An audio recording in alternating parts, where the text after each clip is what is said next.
మాట్లాడుతూ ఉంటే Oscar Oscar అని చెప్పి అందరూ అరుపులే అరుపులు. మొబైల్ మసాలా వారి ఫిల్మ్ నగర్ కబ్బులలోకి వెళ్ళిపోతే నేను మాట్లాడుతున్న సినిమా ప్రయోగాత్మక సినిమాలు, పాత్రలు ఎవరు సెలెక్ట్ చేసుకుంటారు? అలా సెలెక్ట్ చేసుకునే వారిలో ముందుండేవారెవరు? ఇంకెవరు? విక్రమ్ గారు. మరి రీసెంట్ గా తంగలాన్ అంటూ మన ముందుకు రాబోతున్నారు.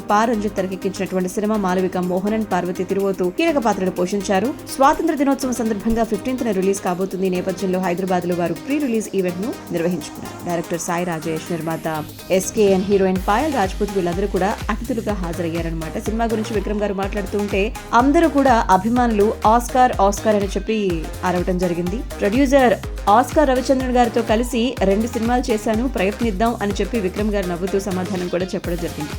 ఇది అన్ని భాషల వారికి కనెక్ట్ అయ్యే సినిమా అని, తంగలాన్ కొన్ని వందల ఏళ్ల నాటి కథ అని, రంజిత్ గారి దర్శకత్వంలో నటించాలని చెప్పి ఎప్పటి నుంచో అనుకున్నారని, అనివార్య కారణాల వల్ల ఇంతకాలం కుదరలేదని, ఈ సినిమా మీ అందరినీ సర్ప్రైజ్ చేస్తుంది అని చెప్పి మాలవిక తన పాత్రలో ఒదిగిపోయేందుకు ఎంతో శ్రమించారు అని చెప్పి వారు చెప్పడం జరిగింది.